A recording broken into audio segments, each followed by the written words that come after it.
Hey YouTube, Nurse Marc here. Interesting question. Can you be obese and healthy? Obesity rates have been rising worldwide for the past couple decades, and we're constantly bombarded with the opinion that you need to be a healthy body weight. But what does the science say? Can you actually be obese, which is a high BMI, and healthy? So before I start this video, I want to point out that there's nothing to do with shaming in this video. I'm not looking to speak about people's appearance or aesthetics. I'm just exploring the question of obesity and overall general health. So let's delve in. So are you healthy? It's a really difficult question to answer. I have so many patients that'll come in and I say, what's your medical background? And they go, oh, I'm totally healthy. And I say, when was the last time you saw a doctor? And they go, oh, 40 years. Is that person healthy? How do we even know? Whether they're lean or whether they're obese, they haven't sought medical attention or had blood work done in 40 years. We have no idea what this person's medical status is. So asking the question of if you're healthy is really difficult in today's society. So being obese has been linked to a lot of different medical conditions, whether they be diabetes, hypertension, cancers, strokes, heart attacks, all that good stuff. And it's also been shown that in some individuals, simply being obese can decrease your life expectancy by up to 20 years. That's a catastrophic number. But does that mean that pertains to everybody that's obese?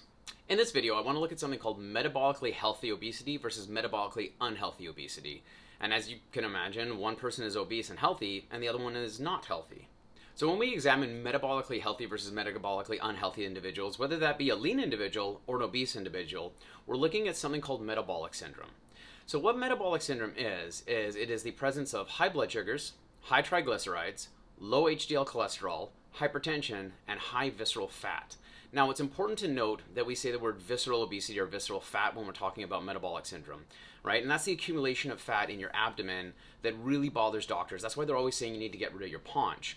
But we say visceral obesity or visceral fat instead of being obese from muscle, because statistically, the research shows us that if you're obese secondary to muscle mass, it's not as catastrophic towards your health and the accumulation of metabolic syndrome. So in order to have metabolic syndrome, they usually comes from poor lifestyle choices, whether that be sedentary activity or sedentary lifestyle, smoking, drinking, poor dietary choices, right? All of the good things that we know are going to kill you.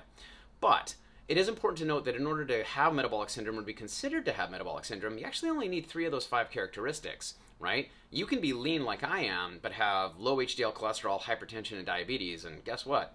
You've got metabolic syndrome. Also, it's important to note that you can be lean, like I am, and be metabolically healthy lean and metabolically unhealthy lean. And being metabolically unhealthy lean comes with a 3-fold greater chance of death than being medically healthy obese. So that person is actually sicker or has a higher chance of dying than that person who's just simply overweight that doesn't meet any of the other characteristics. So if your only characteristic of health is the fact that you're overweight, that doesn't necessarily mean that you're unhealthy. Regular blood work can show whether your triglycerides are high or your HDL cholesterol is low. Checking your blood pressure regularly can see whether or not you're on the verge of hypertension or not. Checking your blood sugar annually, your hemoglobin A1C can show whether or not your blood sugar is on the rise and whether you're becoming insulin insensitive. So we can actually look at people that are overweight or obese and determine whether or not they're starting to trend towards unhealthy or whether they're remaining in that category of healthy obesity. So if we're metabolically obese healthy, why is your doctor always on your butt to lose weight? Why do they care so much that your BMI is greater than 30? And the reason is scientifically and statistically, if you have a high level of visceral fat in your abdomen and your BMI greater than 30 comes from abdominal fat or just fat period rather than muscle, it comes with a 400% greater chance of becoming a type 2 diabetic because adipose tissue is insulin insensitive compared to muscle, and a 50% greater chance of cardiovascular disease, whether that be heart attack, angina, or cardiac arrest. That's why your doctor's concerned about your weight. Even though you are metabolically healthy and your only characteristic is your waist circumference and a number on a scale, that's why your doctors are concerned.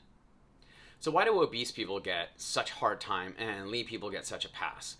Well, they shouldn't, right? I mean, as a nurse, I advocate that everybody needs to be getting blood work done every single year, and depending on your age and comorbidities, you might need to get it more frequently than once a year, right? Just because you're lean doesn't mean your cholesterol doesn't suck, your triglycerides aren't high, and you're not a ticking time bomb waiting to explode and die. Trust me, I see lean people come into the emergency room all the time where you look at them and you're like, oh, good God, how long? This guy's been unhealthy for a long time, but he didn't know, right?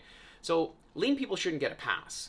And one of the reasons that you see so many people that are overweight getting kind of hacked in society by doctors is because when we look at something like metabolic syndrome, visceral obesity is one of those easy characteristics that you don't need to run a test for. You can just kind of say, well, I know you have that characteristic just by looking at you. Now, that doesn't make it right to say you're unhealthy, and it doesn't, right? Because we know that we have to have other things associated with that, like blood work, like your blood pressure, your vital signs.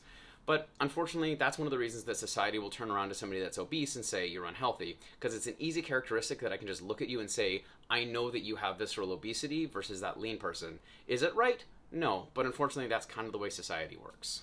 So if you're metabolically unhealthy obese, it is easier to slide from metabolically healthy obesity into metabolic unhealthy obesity than it is to go from metabolically healthy lean to metabolically unhealthy lean. And we just know this from the numbers, all right? So that's why the doctor is always on your butt to lose weight. So if you made it this far in the video, whether you're obese or lean, and you're wondering whether or not you're healthy, start getting annual checkups, right? Get blood work done annually. Check your vital signs every once in a while. Make sure your blood pressure's not climbing up. It's a lot of things that can affect your health overall, but unless you get checked up, you have no idea if you're healthy or not. I mean, that's really what it comes down to.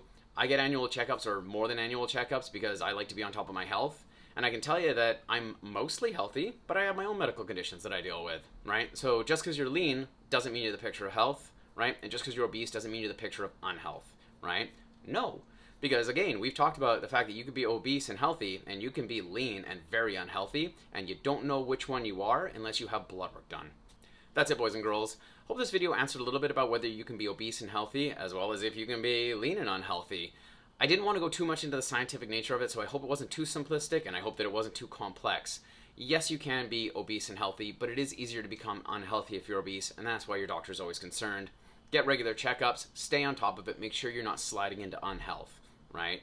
Unfortunately, society is what society is, and people that are slightly larger are going to get hacked on more because it's something that is easy to look at and say that's a portion of a category of unhealth versus that person that's lean where you can't tell if they're unhealthy until they have their blood work done or they come into my emergency room having a jammer, right?